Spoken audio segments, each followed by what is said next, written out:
प्रेत योनि में कष्ट मिलते हैं, भोजन नहीं मिलता है, जल नहीं मिलता है, सिर्फ खाने के लिए पीने के लिए वायु ही मिलती है और प्रेत को कुछ मिलता नहीं। महाराज ये प्रेत कौन था, इसका मुझे उदाहरण दो। आज शरद कुमारों ने एक सुंदर उदाहरण देते हुए एक सुंदर कथा श्रवण कराई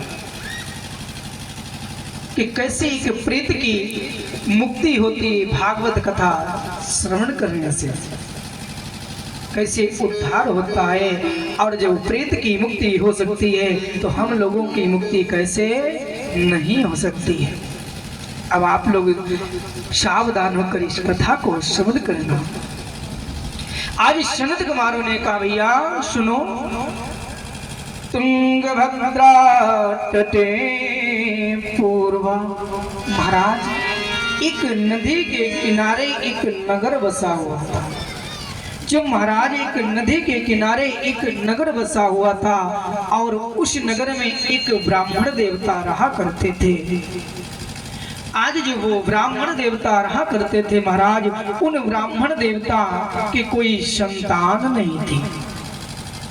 ऐसे ब्राह्मण देवता थे, त्रिकाल संध्या करते थे और पूजन पाठ में प्रतिदिन अपने मन को लगाते थे, लेकिन महाराज उन ब्राह्मण देवता के कोई संतान नहीं थी। आज ब्राह्मण देवता के संतान ना होने के कारण महाराज ब्राह्मण देवता दुखी रहने लगे कि मुझे प्रभु ने सब कुछ दिया है लेकिन संतान नहीं दी। एक दिन ब्राह्मण देवता नगर से निकल रहे थे।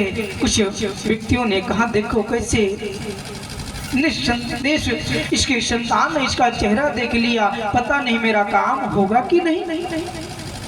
ब्राह्मण देवता के हाथ से कोई जल नहीं लेता। महाराज यहाँ तक कहते हैं उन ब्राह्मण देवता ने अपने घर में एक गाय को रखा।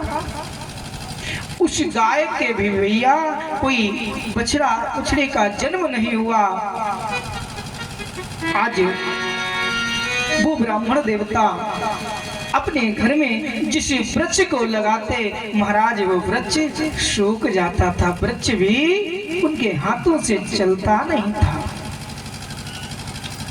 अब ब्राह्मण देवता ने सोचा अब क्या किया जाए।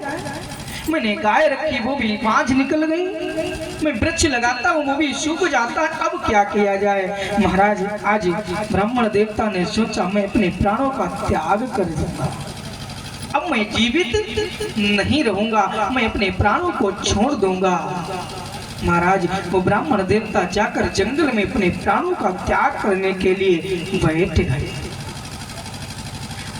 महाराज जो ब्राह्मण देवता अपने प्राणों का त्याग करने के लिए जैसे ही जंगल में बैठ गए और तेजी से रोने लगे, हे विधाता आपने मुझे संतान क्यों नहीं दी, क्या कारण है, अब मैं अपने प्राणों को त्याग दूंगा।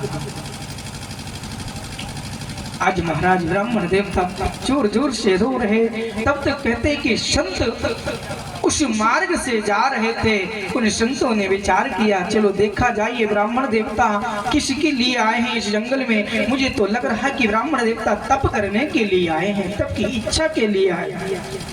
महाराज आज वो संत भगवान ब्राह्मण देवता के पास में पहुंच गए। कहा हे ब्राह्मण तुम कौन हो, इस घनघोर जंगल में क्यों आए हो, क्या कारण है। आज सुंदर ब्राह्मण देवता ने कहा प्रभु आप तो सब